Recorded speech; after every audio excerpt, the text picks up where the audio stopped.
say I can't help myself but to say that singing group right there, they're my all-time favorite.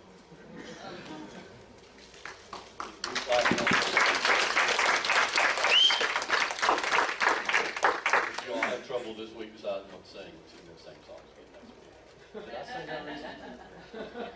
I can't help myself. I don't do it very much, but I just want to brag on those folks that are faithful to come and practice and sing for us and lead us in worship. And I will say that I can't help myself, and I'm not sure I want to help myself, but I just want to say that I am grateful for lawn care excellence. Bing! I was to hit the next slide. Bing! Grounds looked great this morning, didn't they? I don't want to call any names, and some of you may not know the Clausens anyway, so find them and tell them thank you. I'm not sure that I saw them. I don't want to call their names out. I can't help myself. Thank you for providing lawn care leadership. I can't help myself. I'm not sure I want to help myself. I saw this picture happen this morning, and I've got to show it. Somebody provided janitorial excellence. I blotted out their face so you can't tell who that is on their knees out in front of our church washing their windows this morning. I can't help myself but to say thank you for providing excellence to our church this morning. Amen. Transform 247 was our leadership conference yesterday, and I can't help myself, and I don't want to help myself, but I just want to tell you that it was really, really fantastic. I had to speak after Joe spoke and after Parmla spoke, and honestly, I was quite intimidated by the time it was my time to get up there. I got to read, show the next one, I got to read the foundation verses.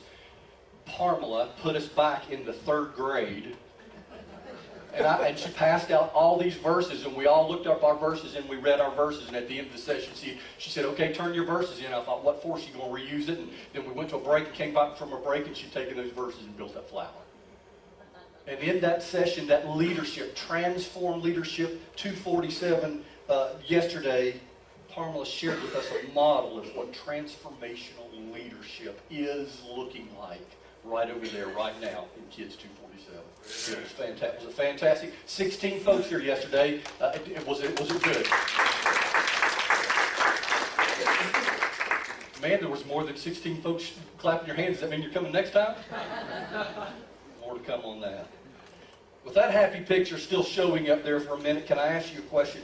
Do you remember the time that you were gut-wrenched, life-altered, physically, emotionally, mentally drained, gassed, exhausted? We're there in Exodus chapter 15.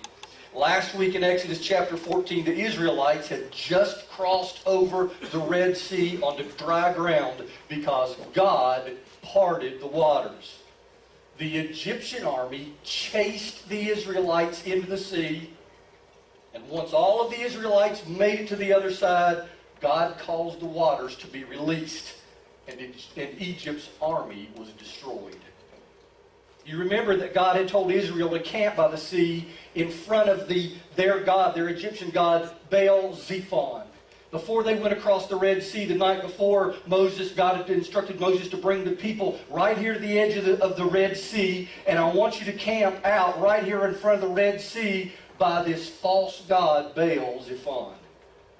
And I'm sure it was incredibly, bitterly ironic for the Egyptians the next day to come out and try to figure out what in the world happened to their army. They came out, where is our army at? What happened to them? And the only thing that's standing there is their God, their false God. Lifelessly, hopelessly, helplessly, powerlessly, their false God standing there staring into space. I'm certain that it was bitter irony. I'm certain that God set up the Israelites to come and stay here, so when the Egyptians came to find their army, all they would see was their helpless false god. That was then back in Egypt on the other side of the Red Sea, but this is now safely on the other side. Standing there on the eastern shore of the Red Sea, daybreak, 2 million Israelites spread along the shore for perhaps miles. Everybody trying to get a look to see, what is that floating in the ocean? Are those Egypt's army's chariots' wheels that I see floating in the water? chariot wheels and swords and shields and sandals and helmets floating in the water. Chapter 14 ended last week saying that the Israelites feared the Lord and believed in him and his servant Moses. And if I'd have been there that morning, I'd have believed in the Lord too and in his servant Moses. Last week I ended imagining that the Israelites, led by Moses, were down on their knees worshiping God for what had just happened. Now, I don't know what it looked like, and I don't know how long they stood there or bowed there, exhausted, staring out across the sea. But by and by, somebody slips a piece of paper with a poem scribbled on it and a note that says, "Dear Mr. Moses, I just had these thoughts and I had to write them down on paper." Moses takes that piece of paper and he puts on his click reading glasses and reads over it very carefully 2 or 3 times, and he starts to hum. It had to have been one of those inspiring, awe-inspiring, chill-bumping, hair-raising, heart-pounding, unforgettable moments. The first part of verse 1 of chapter 15 says, Then next, Moses and the Israelites sang this song to the Lord at twilight. This wasn't a song, and this wasn't the tune, but when they stood there that morning on the shore, I know that to them this is what it sounded like. Oh, say, can you see by the dawn's early light what so proudly we hailed at the twilight's last gleaming as the sun rose up and the night gave way? Or the ocean we watched where we've just now walked through. Scribbled on a piece of parchment, inspired on the shore of the Red Sea at twilight, no doubt became the Israelites' first national anthem. Would you freeze frame there for just a second? Last Saturday at the Salty Hats luncheon, my sister had the opportunity to come and speak. Many of the ladies have given me feedback and told me that she did a very good job. And I thanked them and told them that I would tell her that. And then I reminded them that I've been working with her for many years. I offered up to my sister Deb that she could come and tell some stories about the pastor as a kid growing up for the ladies, but I cleverly waited till the last minute so she didn't have time to prepare for that. Today is Mother's Day. One of my mom's favorite things for us to do when we get together as a family is to sing.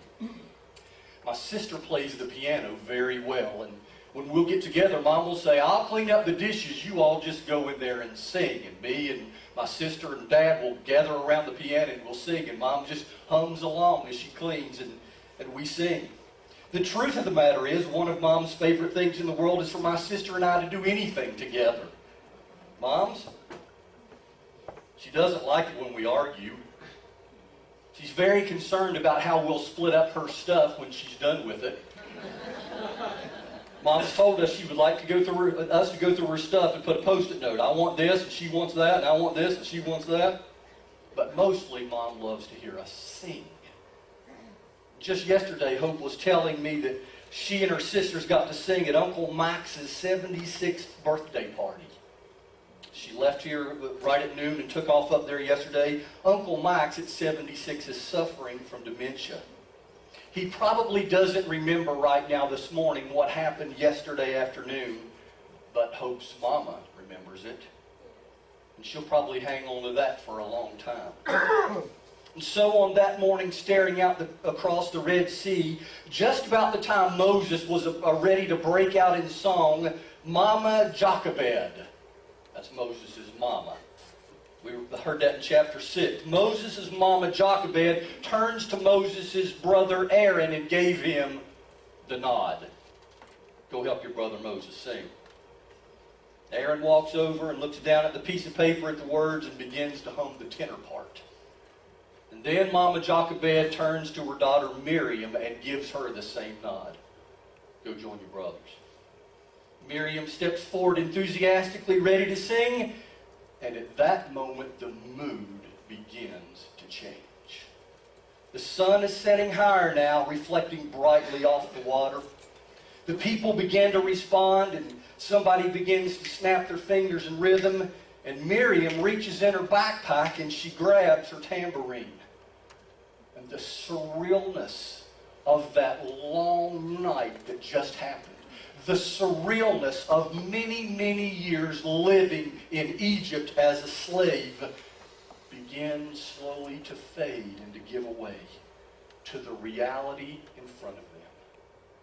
Total, absolute, unmistakable victory. Before we read the lyrics to the anthem, let me just show you that I'm not making all of that up. Verse 20 tells us, then Miriam the prophetess, Aaron's sister, and Aaron was Moses' brother, so all three of them was a trio. She took a tambourine out of her backpack. That's probably in the Hebrew, but it wasn't in the King James. Took a tambourine out of her backpack in her hand, and all the women followed her with the tambourines and danced. And I will say to you that for many weeks I've been saying to you, when we've been watching that judgment over in Egypt, God was judging them. That was heavy stuff, realizing that a man, Pharaoh, could have aligned himself with God and they would have avoided judgment, but he didn't, and so there was heavy judgment. But I said to you, on the day that they crossed the river, we're going to celebrate. And that celebration happens today. Let me be completely clear about one thing. The celebration was on. Look with me with the middle of verse, let me give you principle number 1. When God brings you out, dance. And I will say to you, this principle is for me, because I will tell you, I will confess to you that there are plenty of times in Clayton Houch's life when I have watched God bring me out and deliver me and set me free and protect me from the enemy, and I probably have not danced like I should have. God brings you out, dance. Here's the song. Verse 1, the middle of it. It says, they said, here was the song, I will sing to the Lord, for he is highly exalted. Notice that it says the congregation may be a choir of 2 million people, but each one of them personalizes it. I will sing to the Lord because I just saw what happened.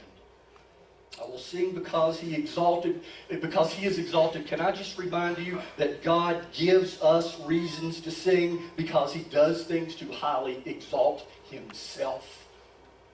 He gives us reason to clap and celebrate, Mike, for 1 year of sobriety.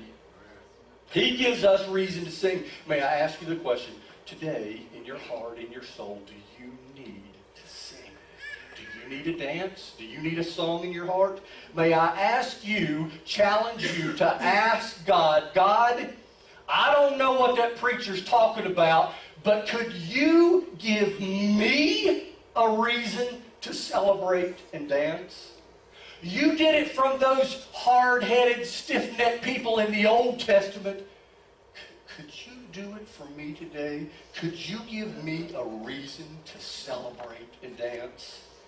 And then, just watch. I don't know if I ought to say this or not, Cooter, I don't want to call your name out, but I will. Last Sunday morning, we made it a commitment just once a month. Well, that's all we're going to do. We don't want to get too serious about it. We'll get together on Sunday morning at 8:30, and we're going to pray for unsaved people. People who don't know the Lord. People who don't have a wonderful, loving relationship with God through his son, Jesus. Last Sunday morning, we sat right here, and through tears, we prayed for Cooter's daughter, who's had a really rough time. And you know what we heard this morning? I hope you're all right with me sharing this, Cooter. We heard this morning that this week his daughter found herself in jail. And you know what I said? Got a reason to dance, don't we, Cooter? It's not the answer. That's not the answer to prayer we were looking for. It wasn't what we were hoping for. But I mean, let's just say to you unmistakably that God has heard Cooter's prayer on behalf of his daughter. Today, in 2019. And then the children of Jochebed. So do you need something to sing about? Ask him to highly exalt himself in your life. And so then the children of Jochebed family trio bursts right into it. He has thrown the horse and the rider into the sea.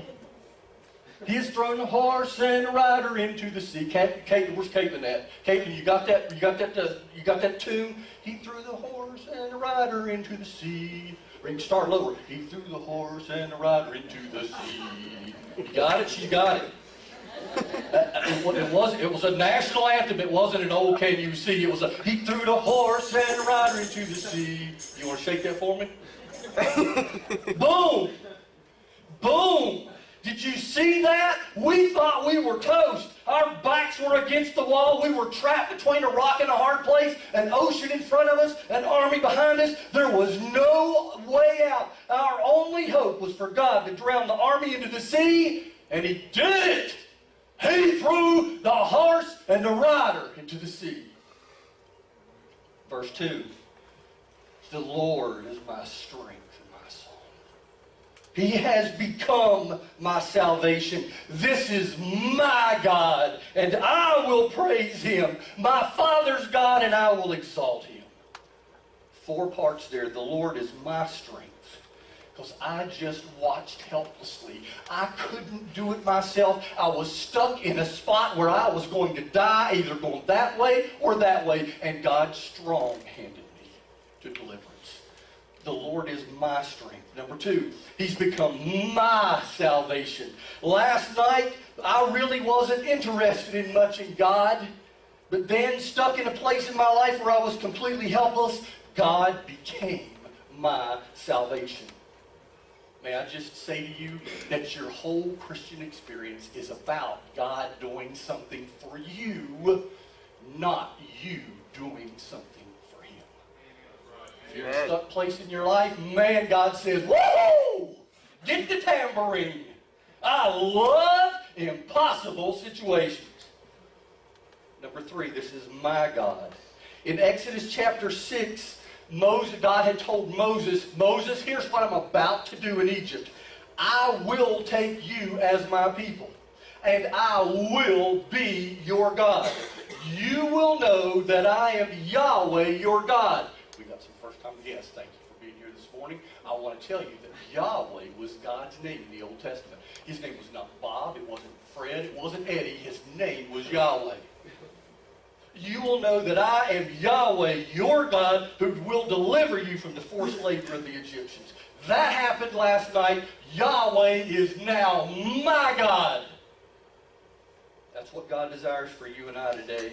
He wants to become my God, and your God. Number 4, what did He call for me? What He did for me has caused me to now praise Him and exalt Him. May I ask you a simple question? When God delivers me, am I careful to praise and exalt Him? Verse 3, the Lord is a warrior. Yahweh is His name. Have you found yourself recently in a battle? I must say to you, I must just tell you, it is fun to be on God's side. Amen. Because God has my back. When the bell rings and I find myself in the middle of the ring and it's little on me against a heavy weight, all I have to do is call out and tap out and watch God deliver me. Have you experienced that in your life? Have you experienced God's great deliverance in your life?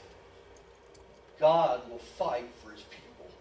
The children of Israel went into full celebration. Verse 4. This is the song. He threw Pharaoh's chariots and his army into the sea. The elite of his officers were drowned in the sea. I'm not so sure that they were gloating. I think they were head shaking. Did you see that? Did you see what God did to that powerful army right before our eyes? He threw the chariots and the army into the sea. Those elite officers were drowned in the sea.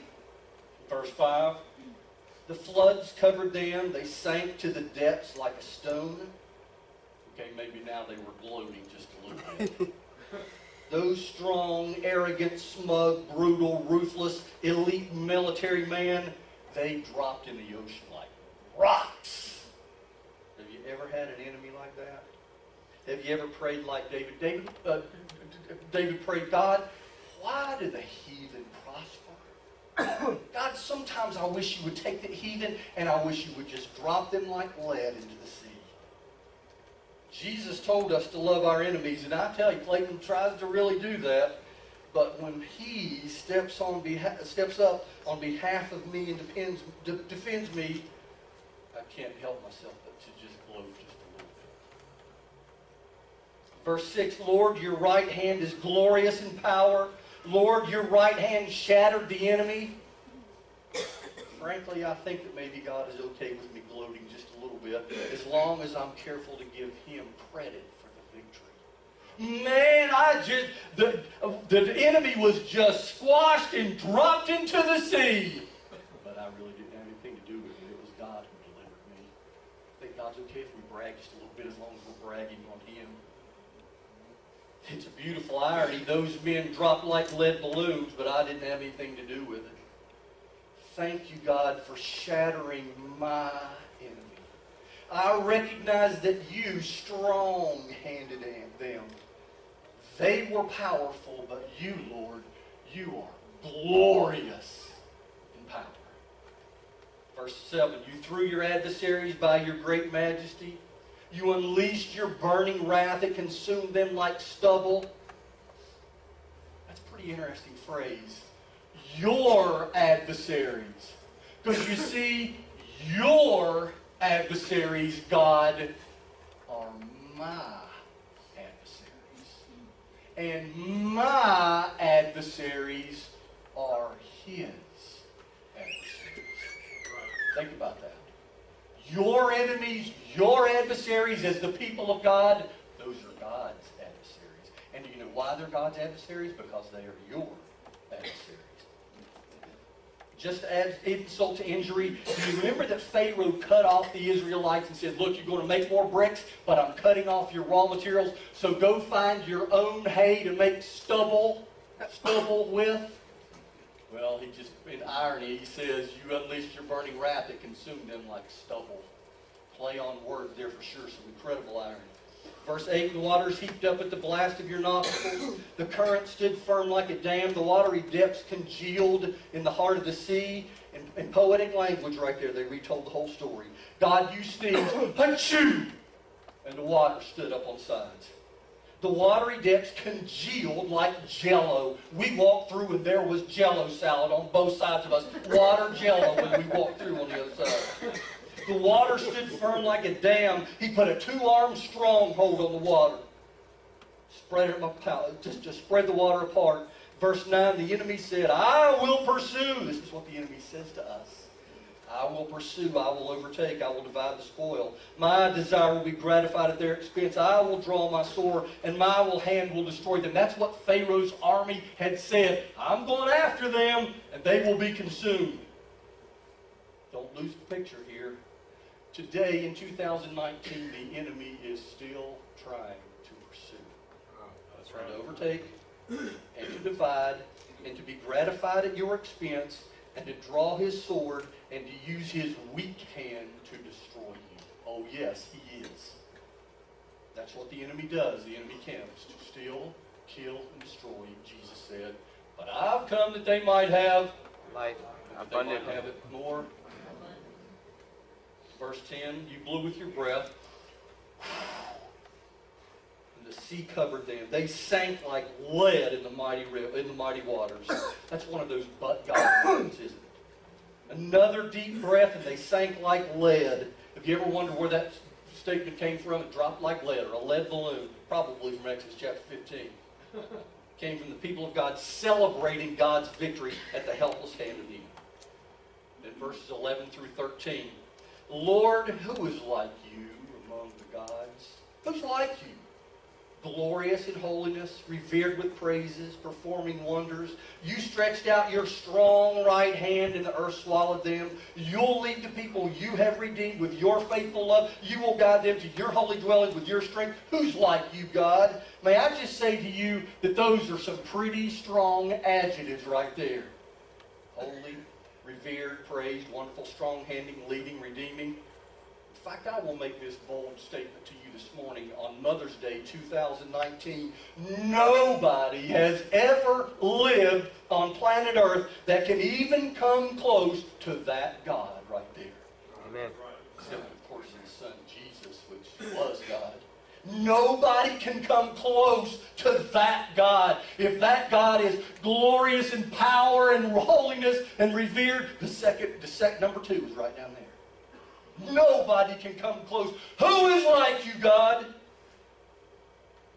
No athlete, no musician, no military leader or military force, no actor or singer or businessman or entrepreneur, Lord, who is like you in 2019. God would stand on top of the organ and say, I want you to serve me. Rule number 1, commandment number 1, I don't want you to put any other God ahead of me. The reason is because I deserve to be number 1. That's right. In your life. I deserve it. I have earned the right. Let's keep going, verses 14 through 16. When the peoples hear, they will shudder. Anguish will seize the inhabitants of Philistia. Then the chiefs of Edom will be terrified. Trembling will seize the leaders of Moab. The inhabitants of Canaan will panic, and terror and dread will fall on them. They will be as still as stone because of your powerful arm until your people pass by, Lord, until the people whom you purchased have passed by. Can I show you a map right here? The people were right along in, how about that? I brought my pen. The people were right along in here, having just crossed over. Yes, it was a little narrow piece of the Red Sea, but how much sea do you need to travel on? They were right here. The first part of that, verse 14, says, we headed to the Philistines. They're right up there. We come, and the Philistines are there. The Edomites are there. The Moabites are over there. The Canaanites are right up there. We coming. We on our way. You know what it sounded like? They'll read it on Go Upstate. We're the Mighty Ducks. We just blistered the Vikings. You better watch out, Cavaliers and Rebels and Tigers and Panthers. We're coming your way. Substitute your favorite team if you need to. There. Let every team in the region be forewarned. We on the duck prowl. Can I get a tambourine on? When we come, they're going to be terrified to see us coming. They will dread listening to the news. When we get there, God, you're going to strong hand them. You're going to strong hand them left and right and make a wide path for us. For your people to pass by, the people whom you purchased. May I translate for you, Almighty God is going before you. Strongholding the crowds, the enemy, whatever the obstacles are, out of your way, God is rolling out the red carpet for you, providing passage for you as if you were the President of the United States. He will stronghold the enemies. He will hold them at bay until you have paraded in front of them with a big banner that reads, these are the people that I have purchased. People that I have purchased. Verses 17 and 18, you'll bring them in and plant them on the mountain of your possession. That's what God was going to do with these people. Bring them to this incredible land of milk and honey up on the mountain where Jerusalem was at. We're headed to the mountain. You'll bring them in and plant them on the mountain of your possession, Lord. You prepared the place for your dwelling. Lord, your hands have established a sanctuary. We on the prowl, and we can't wait to get there. Where am I at? Can I Yes, the Lord will reign forever and ever. Can I translate for you, God? We are 11-0. We will continue undefeated, untied, unchallenged until we unmistakably recognize at the top of the mountain. At the top of the mountain there is a prepared place. You have prepared a place. There is a prepared place. I wondered if Jesus was quoting Exodus chapter 14 when in John chapter 6 he said, I go to prepare a place for you. I wonder if he was thinking about Exodus chapter 15. I go to prepare a place for you. The Lord is the King of the hill, and he will retain that title forever. That's the end of the song. But then, just to review one more time, the writer of Exodus, presumably Moses, comes back and gives us one more reiteration. When Pharaoh's horses with his chariots and horsemen went into the sea, the Lord brought the waters of the sea back over them, but the Israelites walked through the sea on dry ground. Can I just insert the song here? Yes, He'll do it again for you in your life, in my life, in 2019. He ain't done. He's still the same God yesterday and today and forever. He can do it again. Amen. Please don't let it get lost on you, because this is an old 4,000-year-old. Don't let it get lost on you. Those Old Testament people, they wore the silly robes. Don't let it get lost on you. He did it then. He can do it today. He is still a warrior. He still fights for his people. And he is still undefeated, untied. Right now, he can see the mud puddle in front of you that looks like an insurmountable ocean.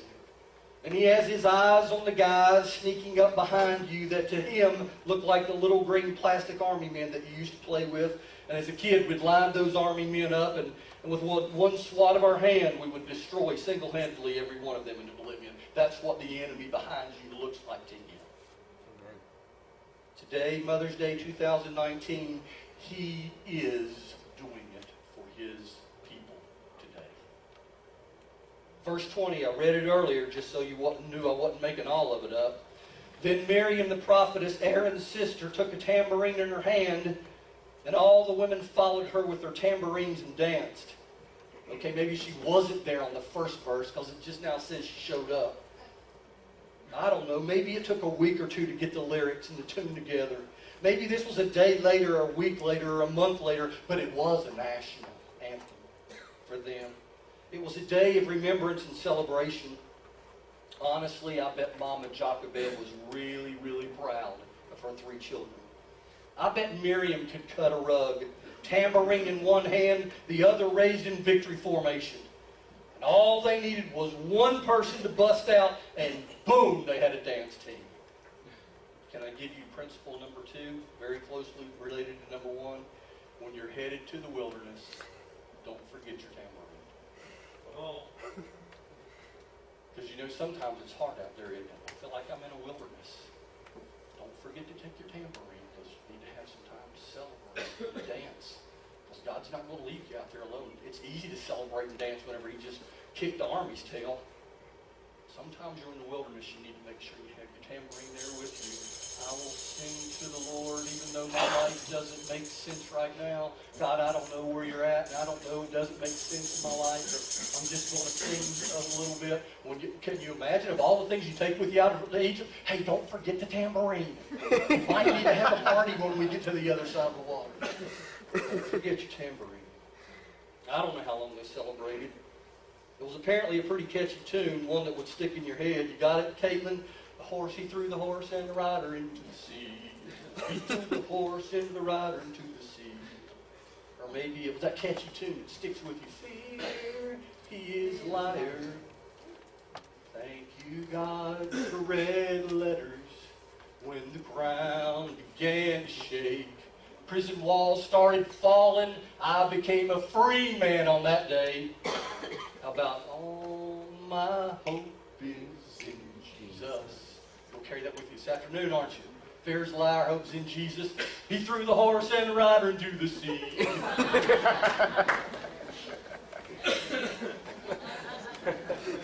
Verse 21, the choreographed dance team repeated the chorus one more time. Verse 21 says, Miriam sang to them, sing to the Lord, for He is highly exalted. He's thrown the horse and its rider into the sea. That's the chorus. Sing to the Lord, exalted highly. He threw the horse and the rider into the sea. Can somebody please play this tambourine? My wife will tell me later you're killing me. He threw the horse and the rider into the sea.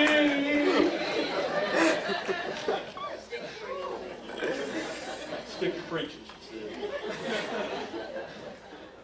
said. You know what? I don't know if I told it right or not. I don't know if anybody was able to pen the words to a song that quickly or not. We learned from the movie that it only took Bart Millard about 10 minutes to write the words to I Can Only Imagine, and about 10 more minutes to write the tune, the music for it. It was apparently a catchy little tune. He threw the horse and the rider. Was it on the same day? Were there 2 million people there standing around? Who fixed breakfast that morning on the seashore after walking all night through the middle of the sea? Did this really take place a week or 2 later? Did they pass out song sheets so everybody would have the words? Or did the first 100 people right near the trio just sing the words loud enough so the next 100 people heard it and it just got passed? He threw the horse and the rider. What was those words again? He threw the horse and the rider. Doesn't take long to learn a catchy tune, does it?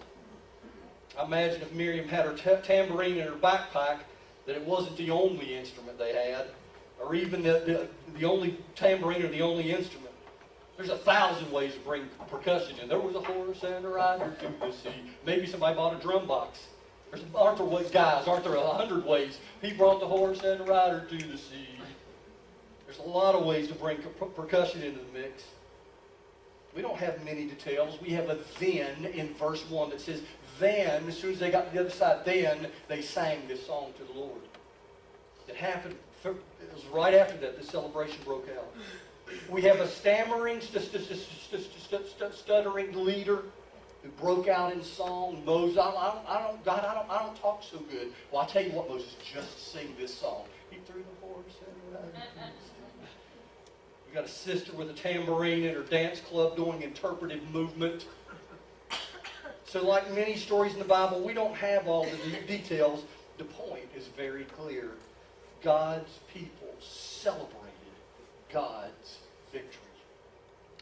I said it to you earlier, I'm convicted to celebrate in my life more often. Sometimes I get worried. I tell you that this is my picture, I want to walk through life with my hands in my pocket saying, God, it's a big problem, it's bigger than me, you got to handle it, I'm going to just keep my hands in my pocket. But sometimes I get stressed about it and I'm convicted that I don't celebrate like I need to. Even if I can't play the instrument or carry the tune or get a little loud, I know that through this passage and other passages, God is challenging Clayton Houchins to celebrate a little more.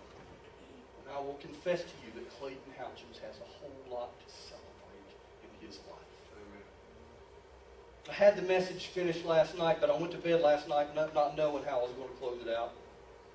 And this morning, like is often the case, 2 very real thoughts came to my mind. The first thought is that on this day in Exodus 15, it is almost certainly the case that for the first time in 40 plus years that Mama Jochebed heard her 3 children sing for the first time in 40 years.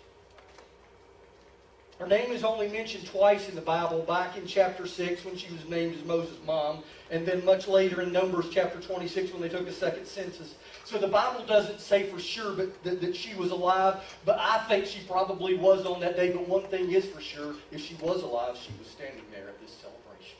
Right. She was on the front row listening to her children sing.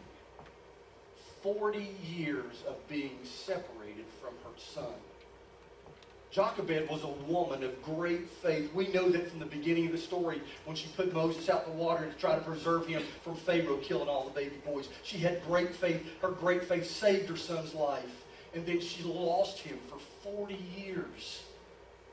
But I would suggest to you that this one sing-along, this one celebration, this one reunion redeemed many, many years of separation and sadness and sorrow while she was grieving the loss of her baby boy Moses. I can't imagine Jochebed's emotion on this morning. Hope talked today when she got home last night about the overwhelming emotion yesterday as she and her sisters sang to Uncle Max, who has dementia and probably doesn't remember it all today, what they sang yesterday. The emotion that overwhelmed them as they sang, "There'll be no sorrow there, no more burdens to bear, no more sickness, no more pain, no more parting over there. Then what a day that will be when Jesus I will see." Can I offer you this challenge this morning?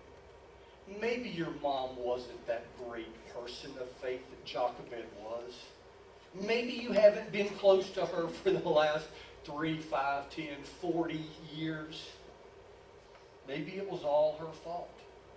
Or maybe, like Moses, it was Moses' fault. He's the one that killed a man and went off into exile for 40 years. It was his decision that caused them to be separated. My simple challenge to you on this day is this. Go on this Mother's Day. On this day today, Mother's Day 2019, and celebrate with your mom. You don't have to look back at Egypt and remember all of the hard stuff and the dysfunction and the bad stuff that happened. I just challenge you to celebrate where you're at right now, here, today. You know what I bet? I bet if you are here today that you have something in your life that you can celebrate. Maybe it's not celebrating the wonderful times with her. It's, Mom, I'd like to just come over and celebrate what God has done and is doing in my life. I just want to share that with you. I bet there's probably a victory that's happened in your life recently that's worth killing the fatted calf, breaking out the tambourines, and dancing. The second thought that I had when I reflected on this story was that amongst the crowd of a couple of million people standing there that morning, there was at least one 7-year-old boy. His life had been hard for the last 7 years, and slavery was all that he knew in Egypt. And it had been terrifying for him to live in Egypt, clutching his mama's hand while he ran through the bottom of the sea in the middle of the night with water surrounding him. He looked back that morning with everyone else and saw that the enemy had been defeated. If you've worked with kids, you know that the tune and the lyrics of that song got stuck in his head. But he was just a 7-year-old boy.